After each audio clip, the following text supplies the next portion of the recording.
പ്രിയമുള്ളവരെ, നിങ്ങളെ ഈ ഉടമ്പടി ആരാധനയിലെ അത് ഏത് കാലത്തും ആര് ആരാധനയിൽ പങ്കെടുക്കുമ്പോഴും നമുക്ക് പുതിയ ആരാധന പോലെ ആൾക്കാർക്ക് രോഗസൗഖ്യവും ആത്മീയ അഭിഷേകവും നടക്കുന്നത് എപ്പോഴും ആൾക്കാർ സാക്ഷ്യം പറഞ്ഞ് കേൾക്കാം. അത് കേൾക്കുമ്പോൾ എനിക്ക് ഭയങ്കര ആശ്വാസമാണ്. എന്താ കാര്യം വെച്ച് കഴിഞ്ഞാൽ ഇതൊരു പ്രോഗ്രാം അല്ലെന്നാണ് ഈശോ പറയണത്. ഇതൊരു പ്രോഗ്രാമാണെങ്കിലേ ആ ഒരു ഓൺ ടൈമിന് മാത്രമേ അതിൻ്റെ ബ്ലെസ്സിങ്സ് ഉണ്ടാകത്തുള്ളൂ. ഇതൊരു മിനിസ്ട്രിയാണ്, ഇതൊരു ശുശ്രൂഷയാണ്. കർത്താവ് വചനത്തിന് പ്രാധാന്യം കൊടുക്കുന്ന പോലെ തന്നെ വചനം വിശ്ലേഷിച്ച് വിളമ്പിക്കൊടുക്കുന്ന ആ വേദിക്കും കർത്താവ് അതേ അഭിഷേകമാണ് കൊടുക്കുന്നത്. അപ്പോൾ ഈ മദർ ബോർഡിൻ്റെ അതേ അഭിഷേകം നിങ്ങളെ ഹാൻഡ്സെറ്റിനും ഉണ്ടാകണം. അതുകൊണ്ട് തന്നെ നിങ്ങളുടെ നെഞ്ചിലെ കൈ പൊത്തിക്കൊണ്ട് ഹൃദയം ഈശോയ്ക്ക് ഏൽപ്പിച്ചുകൊണ്ട് പ്രാർത്ഥിക്കുക. കർത്താവായ ദൈവമേ, എമ്മാവുസിലെ ശിഷ്യന്മാരെ പോലെ ഞങ്ങളെയും അങ്ങയുടെ വചനം കേൾക്കാനും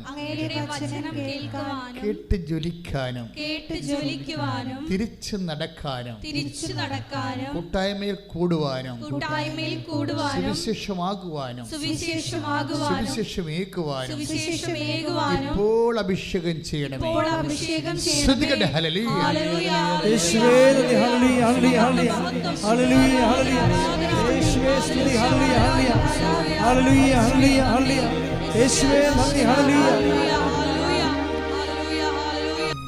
പ്രിയപ്പെട്ടവളെ, ഒരു നമ്മളോട് ചോദിക്കേണ്ട ഒരു 10,000 ചോദ്യങ്ങളുണ്ട് അല്ലേ?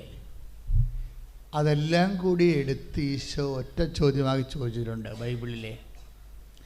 നമ്മളോട് ചോദിക്കേണ്ട ഒരു 10,000 ചോദ്യങ്ങൾ, അതെല്ലാം കൂടി എടുത്തിട്ട് ഈശോ ഒറ്റ ചോദ്യമാക്കിയിട്ടുണ്ട്. ആ ഒറ്റ ചോദ്യത്തിൽ നിങ്ങളെല്ലാവരും ഉണ്ട്. ഇപ്പം നമ്മൾ ഏറ്റവും പ്രിയപ്പെട്ടവരോട് ചോദിക്കേണ്ട ചോദ്യം എന്താണ്? ഇപ്പോൾ ഒരു 10, 20, 27 വയസ്സായ ഒരാൾക്കാരോട് നമ്മൾ ചോദിക്കും, എന്താ മാരേജ് ഒന്നും ആയില്ലേ എന്ന് ചോദിക്കും അല്ലേ? കല്യാണം ആയില്ലേ ചോദിക്കും. ആയെങ്കിൽ നമ്മൾ അറിയുമല്ലോ അല്ലേ? അടുപ്പമുള്ളവരാരെങ്കിലും വിളിക്കുമല്ലോ കല്യാണത്തിന്, ആയെങ്കിൽ അറിയുമല്ലോ. അപ്പോൾ അവരോട് ചോദിക്കുക, എന്താ കല്യാണമൊന്നും ആയില്ലെന്ന് ചോദിക്കും. ദാറ്റ്സ് ഓക്കെ, അതൊരു ചോദ്യമാണ്. ആ ചോദ്യം ഒരു ആധ്യാത്മിക ചോദ്യമൊന്നുമല്ല, വളരെ പക്ക ഭൗതികമായ ഒരു ചോദ്യമാണ് അല്ലേ? നമ്മുടെ ജീവിതത്തെ ബാധിക്കുന്ന ഒരു ഫണ്ടമെൻ്റൽ ക്വസ്റ്റ്യനാണത്. പിന്നെ കല്യാണം കഴിഞ്ഞു കഴിഞ്ഞാൽ നമ്മൾ ഏറ്റവും അടുത്തവരോട് ചോദിക്കും, എന്താ കുട്ടികളൊന്നും ആയില്ലെന്ന് ചോദിക്കും ഇല്ലേ? അത് ഏറ്റവും അടുപ്പമുള്ളവരെ ചോദിക്കത്തുള്ളൂ, അല്ലാതെ വഴിയെ കൊണ്ടൊക്കെ ചോദിക്കുക, വഴിയെ കൊണ്ടൊരു ചോദിക്കുക ഇല്ല. ഏറ്റവും അടുപ്പമുള്ളവരാണ് ആ ചോദ്യം ചോദിക്കുന്നത്. ആയില്ലെന്ന് ചോദിക്കും. ചിലർ ചോദിക്കും ജോലിയൊന്നും ആയില്ലേ, ചിലർ ചോദിക്കും വീട് വെച്ചില്ലേ എന്ന് ചോദിക്കും അല്ലേ? കുഞ്ഞുങ്ങളൊക്കെ എവിടെയാണ് പഠിക്കണത്? ഇങ്ങനെയെല്ലാം വളരെ ഇൻറ്റിമേറ്റുള്ള ആൾക്കാർ നമ്മളോട് ചോദിക്കേണ്ട ഒരു ചോദ്യമാണത്. ഇങ്ങനെ മനുഷ്യൻ്റെ ഏറ്റവും ജീവിതത്തെ നിലനിർത്തുന്ന കുറേ ചോദ്യങ്ങളാണ് നമ്മുടെ ബന്ധുക്കളും ഉറ്റവരും ഉടയവരും നമ്മളോട് ചോദിക്കുന്നത്. ആ ചോദ്യങ്ങളെല്ലാം ഉള്ളിലൊതുക്കിക്കൊണ്ട് ഈശോ ഒരു ചോദ്യം ചോദിച്ചു. എന്താണ്? കുഞ്ഞുങ്ങളെ മീൻ വല്ലതും ഉണ്ടോ? എൻ്റെ ക്ലിയറായ സംഭവം. ആ ചോദ്യത്തിലെല്ലാം ഉണ്ട്. അതായത് അവർ രാത്രി മുഴുവനും പണിപ്പെട്ടിരിക്കുകയാണ് ഇല്ലേ? നമ്മുടെ വിശുദ്ധ യോഹന്നാൻ്റെ സുവിശേഷത്തിലാണ് ആ ചോദ്യമുള്ളത്. ഞാൻ ഓർത്തത് മീനിൻ്റെ കാര്യം മാത്രമാണ് ഇതെന്നും പറഞ്ഞാണ് ഞാൻ ഇത്രയും നാളൊക്കെ ജീവിച്ചത്. പക്ഷേ കഴിഞ്ഞ ദിവസം പരിശുദ്ധാത്മാ പറഞ്ഞു, what nonsense you are talking. Jesus is more concerned about the basic needs of the entire world. ഈശോ അതിനുവേണ്ടി അയക്കപ്പെട്ടവനാണ്. എന്താണ്? എക്കാലങ്ങളിലുമുള്ള എല്ലാ മനുഷ്യരുടെയും അടിസ്ഥാനപരമായ ആവശ്യങ്ങളാണ് Jesus more concerned about that. അതുകൊണ്ട് നിൻ്റെ ക്ഷേമം, നിന്നോടുള്ള കരുതലായി അവൻ്റെ ഹൃദയത്തിലുണ്ട്. കൈയിട്ടിച്ച് കർത്താവിനെ സ്തുതിക്കട്ടെ.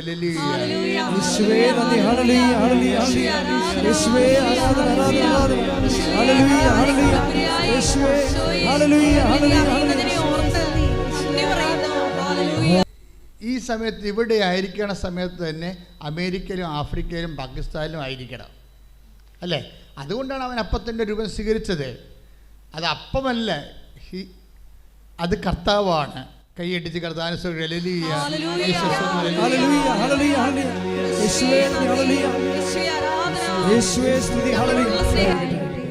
നിങ്ങൾ ഏറ്റവും വലിയ ആരാധനാ സമൂഹം അഭിഷേകത്തിൻ്റെ അവകാശിയാണ്.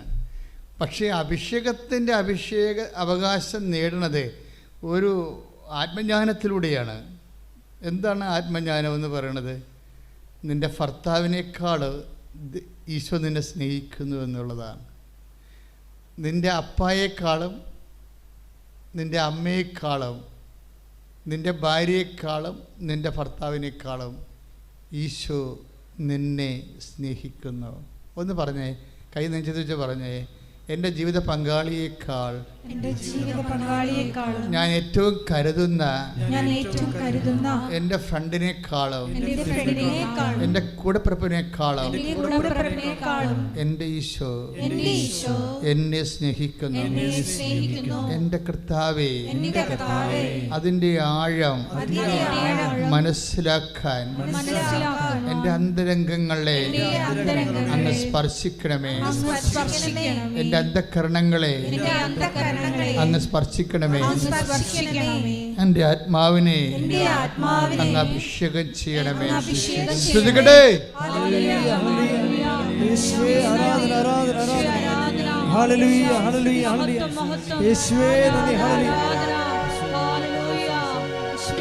ഈശോ നിന്റെ തിരുമുറിവാർന്ന ആണിപ്പെടുതാറുന്ന അത്ഭുത കരത്താൽ ഈശോയെ അങ്ങ് സ്പർശിക്കണമേ. അടിപ്പിടർ പോലെ, വൈദാഘാതം പോലെ ദൈവികമായ ശക്തി ആരാധന പ്രസരിക്കട്ടെ. യേശുവിന്റെ നാമത്തില്, യേശുവിന്റെ നാമത്തില്, യേശുവിന്റെ നാമത്തിൽ സൗഖ്യം പ്രാപിക്കട്ടെ. ജീവനേക്കാൾ മക്കളെ, കസേരകള് നട്ടലിന്റെ കസേര അടർന്നവര്, തിരിഞ്ഞിരിക്കുന്നവര്, നടുവല് വളഞ്ഞിരിക്കുന്നവര്, നെഞ്ചു തൊട്ട് കഴുത്ത് തൊട്ട് മൂടല് വരെ വല്ലാത്ത മിന്നിപ്പിടുത്തം വേദനയുള്ളവര്, നീരിറക്കം മാറാത്തവര്, പതകിന് നീരോടിക്കേറുന്നവര്, ഭുജങ്ങളിൽ നീര് വീഴുന്നവരെല്ലാം കുഞ്ചിക്ക് പിൻകഴുത്തിന് കൈവച്ചുകൊണ്ട് സ്തുതിക്കട്ടെ, സ്തുതിക്കട്ടെ, സ്തുതിക്കട്ടെ, സ്തുതിക്കട്ടെ. എൻ്റെ കർത്താവേ, എൻ്റെ കർത്താവേ, എൻ്റെ കർത്താവേ, എൻ്റെ കർത്താവേ, എൻ്റെ കർത്താവേ, നിന്റെ ഉന്നതമായ നാമത്തിന് സ്തോത്രം ചെയ്യുന്നു. ഞങ്ങൾക്ക് വേണ്ടി ക്രൂശിക്കപ്പെട്ടവനെ, ഞങ്ങൾക്ക് വേണ്ടി ക്രൂശിക്കപ്പെട്ടവനെ, ഞങ്ങൾക്ക് വേണ്ടി തിരുവിലാൽ മുടിവേറ്റവനെ, ഞങ്ങൾക്ക് മുൾക്കിടം ചൂടിയവനെ, കർത്താവെ, അടിപ്പട പോലെ വൈദാഘാതം പോലെ ദൈവികമായ ശക്തി ഇറങ്ങട്ടെ.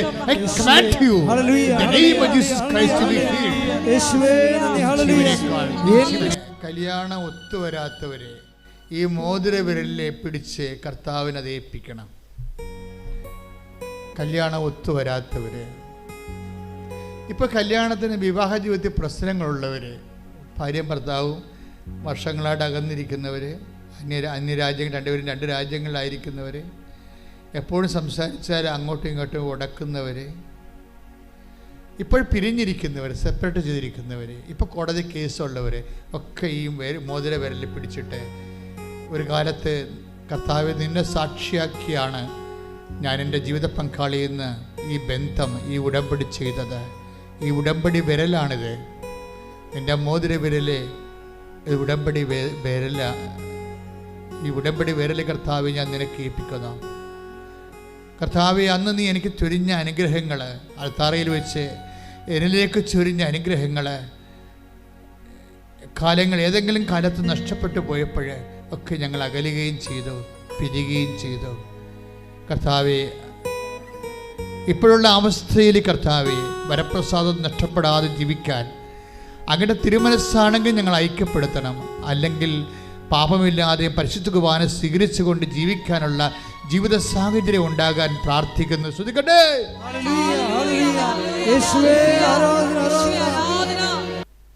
ഇപ്പോഴും കർത്താവ് ഒരു കത്രികയാണ് കാണിച്ചു തരുന്നത്. ദാറ്റ് മീൻസ് ഒരു ഓപ്പറേഷന് വിധേയമാകാൻ പോകുന്ന മക്കളെ സമർപ്പിച്ച് പ്രാർത്ഥിക്കാൻ പറഞ്ഞിരിക്കുക. ഓർക്കുക, ഈ ധ്യാനം എക്കാലങ്ങളിൽ നിങ്ങൾ കൂടുന്നുവോ അപ്പോഴെല്ലാം ഈ ഉള്ള ആൾക്കാർക്ക്, ഇത്തരം ആൾക്കാർക്ക്, ആ കാലങ്ങളിൽ ഓപ്പറേഷനിൽ വഴിക്ക് പോകുന്ന ആൾക്കാർക്ക് ഇത് തീർച്ചയായിട്ടും തുണയായി മാറും, കർത്താവിൻ്റെ കരുതലായി മാറും. ഇപ്പോൾ പ്രസവത്തിൻ്റെ സിസേറിയനായാലും ശരി, നിങ്ങളുടെ ഹൃദയത്തിൻ്റെ നിങ്ങളുടെ അവയവങ്ങളുടെ ഏതെങ്കിലും ഓപ്പറേഷൻ ആയാലും ശരി, എല്ലാ ഓപ്പറേഷനിലും കർത്താവ് പരിശുദ്ധ അമ്മ തിയേറ്ററിൽ വരുവാനും നിന്നെ ഓപ്പറേറ്റ് ചെയ്യുന്ന ഡോക്ടറിനെ കർത്താവ് അഭിഷേകം ചെയ്യാനും അവിടെ എല്ലാം ഉപയോഗിക്കുന്ന എല്ലാ ഇൻസ്ട്രുമെൻറ്റുകൾ കർത്താവിൻ്റെ കൃപയാൽ നിറയപ്പെടാനും വേണ്ടി നീ എന്ത് അവസ്ഥയിലാണോ ഓപ്പറേഷൻ തിയേറ്ററിലേക്ക് പ്രവേശിച്ചത്, അതിൻ്റെ പോസ്റ്റ് ഓപ്പറേഷൻ പീരീഡിൽ നീ അതിനേക്കാൾ പവർഫുള്ളായിട്ട് സർവശക്തിയോടുകൂടി നിന്റെ ജീവിത ദൗത്യത്തിലേക്ക് കടന്നു വരാൻ വേണ്ടി സ്തുതിക്കട്ടെ, സ്തുതിക്കട്ടെ, സ്തുതിക്കട്ടെ. കർത്താവേ, ഓപ്പറേഷനിലേക്ക് പോകാൻ പോകുന്ന എല്ലാവരെയും സമയത്ത് പ്രാർത്ഥിക്കുന്നു. ഈ ധ്യാനം എപ്പോഴെല്ലാം, എവിടെയെല്ലാം, ആരെല്ലാം എപ്പോഴെല്ലാം കൂടുന്നുവോ കാലങ്ങളെല്ലാം നടക്കുന്ന മുഴുവൻ ഓപ്പറേഷൻ തിയേറ്ററുകളെ, ആ വ്യക്തികളെ കർത്താവെ സമർപ്പിച്ച് പ്രാർത്ഥിക്കുന്നു. കർത്താവ് ICU ആയിരിക്കുന്നവരെ സംബന്ധിച്ച് പ്രാർത്ഥിക്കുന്നു, വെന്റിലേറ്ററിൽ ആയിരിക്കുന്നവരെ സംബന്ധിച്ച് പ്രാർത്ഥിക്കുന്നു, അതിൻ്റെ ഉറ്റവരെ ബൈസ്റ്റാൻഡേഴ്സിനെ സംബന്ധിച്ച് പ്രാർത്ഥിക്കുന്നു. എൻ്റെ കർത്താവെ, ഒരു മറുപടി കിട്ടാതെ എല്ലാം ഇങ്ങനെ മെഷീനിലേക്ക് നോക്കിക്കൊണ്ട് വേദനിച്ച് കവണ്ട് നോർമലായോ എന്ന് വിചാരിച്ചുകൊണ്ട് വേദനിച്ചിരിക്കുന്ന ബന്ധുക്കളെ സംബന്ധിച്ച് പ്രാർത്ഥിക്കുന്നു. അവരെ കൈകാര്യം ചെയ്യുന്ന ഡോക്ടർമാരെ സംബന്ധിച്ച് പ്രാർത്ഥിക്കുന്നു. യേശു ക്രിസ്തുവിന്റെ ഉന്നതമായ കാറ്റ് വീശി അടിക്കട്ടെ, യേശു ക്രിസ്തുവിന്റെ പരിശുദ്ധാത്മായ കാറ്റ് വീശി അടിക്കട്ടെ. കർത്താവേ റൂഹ എന്ന് പറഞ്ഞുകൊണ്ട് ലോകത്തിന് ജീവൻ നൽകിയ പരിശുദ്ധാത്മാവിന്റെ ശക്തിവിശേഷം ജീവൻ സമൃദ്ധമായി നൽകുന്ന യേശു ക്രിസ്തുവിന്റെ പരിപാലനം നിന്നെ അഭിഷേകം ചെയ്യട്ടെ.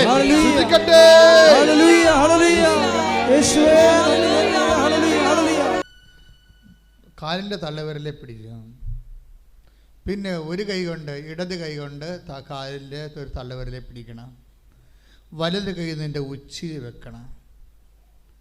ഉച്ചി മുതൽ ഉള്ളംകാല് വരെ നിൻ്റെ അവയവങ്ങളിലുള്ള കർത്താവിൻ്റെ വിശുദ്ധമായ രക്തം കയറി ഇറങ്ങാൻ വേണ്ടി പ്രാർത്ഥിക്കണം. നിൻ്റെ ആന്തരിക അവയവങ്ങളുടെ രോഗങ്ങളും അതിൻ്റെ മൂലകാരണങ്ങളും കർത്താവെ, മക്കൾ ഉള്ളംകാല് മുതൽ ഉച്ച വരെ നിനക്ക് സമർപ്പിക്കണം ഈശോയെ. അതിൽ യൂട്രസ് ഉണ്ട്, മൂത്രാശയങ്ങളുണ്ട്, ഗർഭാശയങ്ങളുണ്ട്, നടുവിലുണ്ട്, ഇടുപ്പലുണ്ട്. കർത്താവെ, ഏതെല്ലാം ഞരമ്പുകൾ ബ്ലോക്കായിട്ടുള്ള ഞരമ്പുകളുണ്ട് ഈശോയെ. അതുപോലെ തന്നെ കർത്താവ്, പല മക്കൾ ശ്വാസകോശ സംബന്ധമായ രോഗങ്ങൾ അനുഭവിക്കുന്നുണ്ട് ഈശോയെ. ശ്വാസകോശ രോഗങ്ങൾ, കരൾ രോഗങ്ങൾ ഈശോ അനുഭവിക്കുന്നുണ്ട് ഈശോയെ. പങ്ക്രിയാസ് രോഗങ്ങൾ കർത്താവെ, കുടലിൻ്റെ കുരുക്കൾ കർത്താവെ, അൾസർ പോലെയുള്ള രോഗങ്ങൾ, RSS പോലെയുള്ള രോഗങ്ങൾ ഈശോയെ.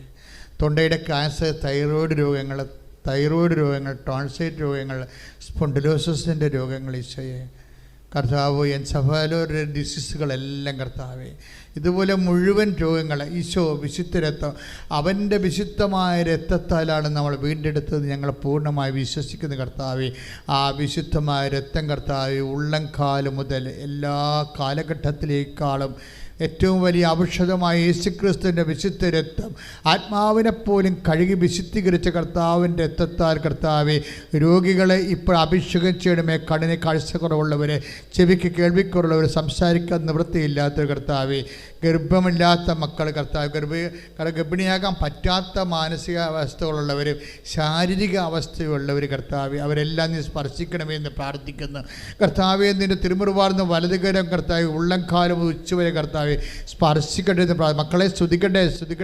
എൻ്റെ കർത്താവിൻ്റെ ഉന്നതമായ നാമത്തിൽ, സഭയുടെ അധികാരത്തിൽ, കുരിശിൻ്റെ അടയാളത്തിൽ, എൻ്റെ കർത്താവിൻ്റെ ഉന്നതമായ നാമത്തിൽ, സഭയുടെ അധികാരത്തിൽ, എൻ്റെ കർത്താവിൻ്റെ ഉന്നതമായ നാമത്തിൽ, സഭയുടെ അധികാരത്തിൽ, കുരിശിൻ്റെ അടയാളത്തിൽ 36 കൊല്ലം അർപ്പിച്ച കുർബാനയുടെ ശക്തിയായ കൃപാസന അൾത്താരെ ജീവനോടെ പ്രത്യക്ഷപ്പെട്ട പരിശുദ്ധ അമ്മയുടെ പ്രത്യേക മാധ്യസ്ഥത്താൽ മാരക രോഗങ്ങൾ, തീരാവേദികൾ, ജീവിത ദുരിതങ്ങൾ യേശു ക്രിസ്തുവിന്റെ നാമത്തിൽ മാറട്ടെ.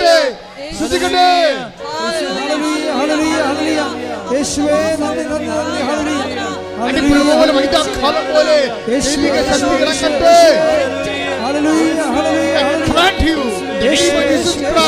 You be healed. Hallelujah. Hallelujah. With the sign of cross, so that you will again suffering from the same disease. Thank you, Jesus.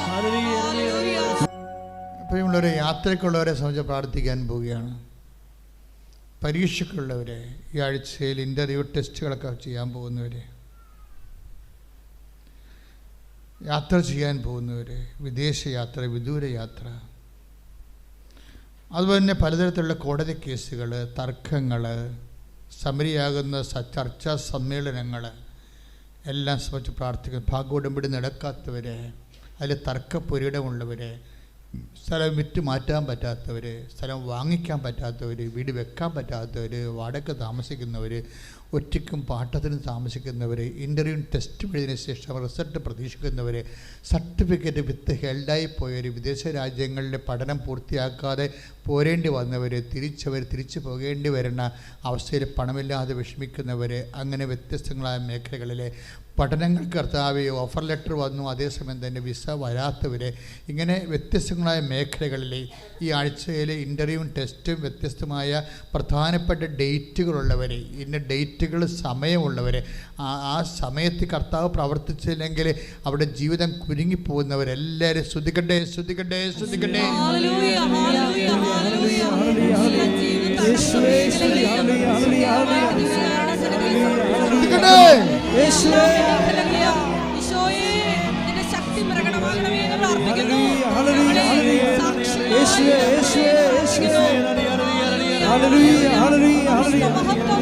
മക്കളെ, റീഇൻസ്റ്റേറ്റ് ചെയ്യുന്നത് ദൈവത്തിൻ്റെ ഒരു പദ്ധതിയുടെ ഭാഗമാണ്. പുനഃസ്ഥാപിക്കുക എന്നുള്ളത്. കൈ സൂക്ഷിച്ചു പോയ മകനോട് പറഞ്ഞില്ലേ, ഈശോ പറഞ്ഞത് എന്താണ്? Stretch out your hands. അപ്പോൾ നമ്മൾ 2:3 അല്ലേ, മർക്കോസിൻ്റെ സുവിശേഷം, കൈ ജന്മനാ സൂക്ഷിച്ചു പോയ ആളാണ്. അയാളെ കണ്ടപ്പോൾ ഈശോ അയാൾ കർത്താവിനോട് സുഖപ്പെടുത്താമെന്നും പറഞ്ഞില്ല. പക്ഷേ കണ്ടപ്പോൾ കർത്താവിന് കരുണ തോന്നി പറഞ്ഞു, സ്ട്രെച്ച് ഔട്ട് യുവർ ഹാൻഡ്സ്, നിൻ്റെ കൈ നീട്ടാൻ പറഞ്ഞു. അപ്പോൾ അയാളെന്നെ തിരിച്ചു പറഞ്ഞത്, അയാൾക്ക് ഇങ്ങനെ കൈ നീട്ടാൻ പറ്റത്തില്ലല്ലോ, അയാളുടെ കൈ ഇങ്ങനെ കുറുകി കൂടി ഇരിക്കില്ലേ. ഐ കാൻ ജീസസ്, പറ്റണില്ല കർത്താവേ എന്ന് പറഞ്ഞു. പറ്റണില്ല കർത്താവേ. അത് വലിയ ഒരു അവസ്ഥയാണ് ശരിക്കും പറഞ്ഞാൽ. നമുക്ക് സുഖം പ്രാപിക്കാനൊക്കെ ആഗ്രഹമുണ്ട്, ആരും നമ്മൾ ചോദിക്കാനില്ല. പക്ഷേ നമുക്ക് എന്തെങ്കിലും ആനുകൂല്യം കിട്ടുമെന്ന് പറഞ്ഞാൽ, പക്ഷേ അതിൻ്റെ അടിസ്ഥാന കാര്യങ്ങൾ കൊടുക്കാൻ നമുക്ക് നമ്മുടെ കയ്യിലില്ല. It's a tragedy. അത് ഈശോ അഡ്രസ്സ് ചെയ്യുന്നുണ്ട്. That is our credit. അത് വെച്ച് കഴിഞ്ഞാൽ നിങ്ങൾക്കറിയാമല്ലോ, ഇപ്പോൾ ഒരു ബാങ്കുകാരെ നമുക്ക് ലോൺ തരാമെന്ന് പറഞ്ഞു വിചാരിച്ചു, അല്ലെ ഗവൺമെൻറ് തന്നെ നമുക്ക് സ്കീമിൽ പെടുത്തി വീട് വെച്ച് തരാം, 3-1 നിങ്ങൾ എടുക്കണമെന്ന് പറഞ്ഞു. അങ്ങനെയല്ലേ സ്കീമൊക്കെ വരണത് അല്ലേ? അടുത്തതൊക്കെ കെട്ടിക്കാണിക്കണമെന്നൊക്കെ പറയും. അപ്പം അല്ലെങ്കിൽ സ്ഥലം നമുക്ക് വേണമെന്ന് പറയും. സ്ഥലം ഉണ്ടെങ്കിലേ വീട് തരത്തു. സ്ഥലവും വീടും തരത്തില്ലല്ലോ. സ്ഥലം ഉള്ളവർക്കാണ് വീട് കിട്ടുന്നത്. പക്ഷേ സ്ഥലവും ഇല്ലെങ്കിൽ എന്തു ചെയ്യും? അങ്ങനെ ഒരു മനുഷ്യനെയാണ് നമ്മൾ ഈ മർക്കോസിൽ കാണുന്നത്. എന്താ കാര്യം? ജന്മനായാൾക്ക് കൈ കുറുകിയിരിക്കുക. ഈശോയോട് എന്താ പറഞ്ഞിരിക്കുന്നത്? സ്ട്രെച്ച് ഔട്ട് യുവർ ഹാൻഡ്സ്, കൈ നീട്ടാൻ പറഞ്ഞ്. ജന്മന കുറുകി ഇരിക്കണതിൽ എങ്ങനെ നീട്ടാൻ പറ്റും? അയാൾക്ക് അയാളുടെ കോൺട്രിബ്യൂഷൻ കൊടുക്കാൻ പറ്റണില്ല. This is the situation.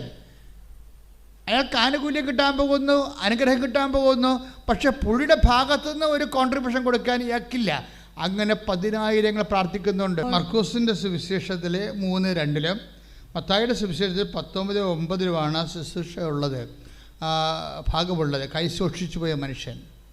ആ കൈ സൂക്ഷിച്ചു പോയ മനുഷ്യനാണത്. ഇപ്പോൾ പരിശുദ്ധാത്മാവ് ഈ വചനം തന്നുകൊണ്ടാണ് നമുക്കിത് നോക്കേണ്ടി വന്നത്. ആ കൈ സൂക്ഷിച്ചു പോയ മനുഷ്യൻ്റെ മെസ്സേജാണ് ഇപ്പോൾ പരിശുദ്ധാത്മാവ് കൈമാറുന്നത്. പക്ഷേ അയാൾ ജന്മന കൈ സൂക്ഷിച്ചു പോയി. അല്ല വെറുതെ കൈ സൂക്ഷിച്ചു പോയി, കാറാപകടത്തിൽപ്പെട്ട് കൈ സൂക്ഷിച്ചു പോകത്തില്ല. ഇത് ജന്മന കൈ സൂക്ഷിച്ചു പോയ ആളാണ്. പാരമ്പര്യമായിട്ട് സ്വത്തില്ല, പാരമ്പര്യമായിട്ടില്ലേക്ക്, പാരമ്പര്യമായിട്ട് അയാൾക്ക് കൈ സൂക്ഷിച്ചിരിക്കുകയാണ്. ചില ആൾക്കാർ പാരമ്പര്യമായിട്ട് സ്വത്തില്ലാത്ത ആൾക്കാരില്ലേ, പാരമ്പര്യമായിട്ട് ബുദ്ധി കുറവുള്ള ആൾക്കാരുണ്ട്, പാരമ്പര്യമായിട്ട് കുറേ പഠിക്കാൻ കഴിവില്ലാത്ത, പഠനം പാരമ്പര്യമായിട്ട് അങ്ങനെ കുറേ കുറവുള്ള ആൾക്കാരുണ്ട്. ഇവരെ ഈശോ അഡ്രസ്സ് ചെയ്യുന്നതാണ് ഈ മർത്തായിയുടെ സുവിശേഷം 12:9. അവനെ ഈശോ നോക്കി 12:9 എന്താ പറയുന്നത്? യേശു അവിടെ നിന്ന് യാത്ര തിരിച്ച് അവരുടെ സിനഗോഗിലെത്തി. അവിടെ കൈ സൂക്ഷിച്ച ഒരുവനുണ്ടായിരുന്നു. യേശുവിൽ കുറ്റമാരോപിക്കാൻ വേണ്ടി അവൻ രോഗശാന്തി നൽകുമോ എന്നറിയാം. അത് വേറൊരു വിഷയം. അതിനുശേഷം അവസാനം വരേണ്ടത്, അവൻ പറഞ്ഞു, നിങ്ങളിൽ ആരാണ് തൻ്റെ ആട് സാപത്തിൽ കുഴിയിൽ വീണാൽ പിടിച്ചു കയറ്റാത്തത്? അവിടെയാണ് പ്രശ്നം. എന്ന് വെച്ച് കഴിഞ്ഞാൽ അതാണ് അതിന് മറുപടി പറയണത്. അവിടെ യേശു കുറ്റം ആരോപിക്കാൻ വേണ്ടി, ഇവൻ രോഗശാന്തി നൽകുമോ ഇല്ലയോ എന്നറിയാൻ വേണ്ടി, അവനെ പരീക്ഷിക്കാൻ വേണ്ടി ഒരു പറ്റം ആൾക്കാർ നിൽക്കുന്നുണ്ട്. പക്ഷേ ഈ കൈ സൂക്ഷിച്ചു പോയ മനുഷ്യനെ അവനോട് സ്ട്രെച്ച് ഔട്ട് യുവർ ഹാൻഡ്സ് എന്ന് പറയുന്നുണ്ട് ഈശോ. കൈ നീട്ടാൻ പറയുന്നുണ്ട്. മത്തായി 12:13.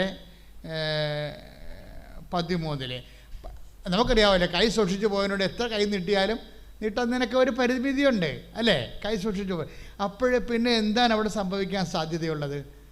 എന്നെ നിങ്ങൾ ശ്രദ്ധിക്കൂ, കർത്താവ് സംസാരിക്കുകയാണ്. അതുകൊണ്ടാണ് ഈ ആരാധന അഭിഷേകമാകണത്. ഇത് ഞാൻ പഠിച്ച വചനമല്ല, ഈ ചിന്തിച്ച പോലും ഇരിക്കുന്ന വചനമല്ല, ഇപ്പം ഈ തന്ന വചനമാണ്. എന്താ പ്രശ്നം വെച്ചാൽ, കൈ സൂക്ഷിച്ചു പോയതിനോട് കൈ നീട്ടാൻ ഈശോ പറയുകയാണ്. അവനെന്തുമാത്രം നീട്ടാൻ പറ്റും? പരിമിതിയുണ്ട്. അപ്പം പിന്നെ അവിടെ എന്താണ് ഒരു ഓപ്ഷൻ ഉള്ളത്? എന്താണ്? കൈ സൂക്ഷിച്ചു പോയി കൈ നീട്ടാൻ പറ്റണില്ല. പിന്നെ എന്താണ് ഓപ്ഷൻ ഉള്ളത്? കർത്താവ് ഒരു ഓപ്ഷൻ കണ്ടുപിടിക്കും. എന്താണ്? നിൻ്റെ കൈ നീട്ടാൻ പറ്റണില്ല. That means you lost your merit. ഉടമ്പടി വർക്ക് ചെയ്യേണ്ടത് എങ്ങനെയാണ്? മെറിറ്റ് ആൻഡ് ഗ്രേസിലാണ് വർക്ക് ചെയ്യേണ്ടത്. യോഗ്യതയും അതുപോലെ തന്നെ കൃപയും. കൈ സൂക്ഷിച്ചു പോയ മനുഷ്യനോട് കൈ നീട്ടാൻ പറയുകയാണ്. പക്ഷേ അയാൾക്ക് മെറിറ്റില്ല, ജന്മനെ കൈ സൂക്ഷിച്ച് പോയിരിക്കുകയാണ്. പിന്നെ അവിടുത്തെ പ്രൊവിഷൻ എന്താ? പിന്നെ സാധ്യത എന്താ?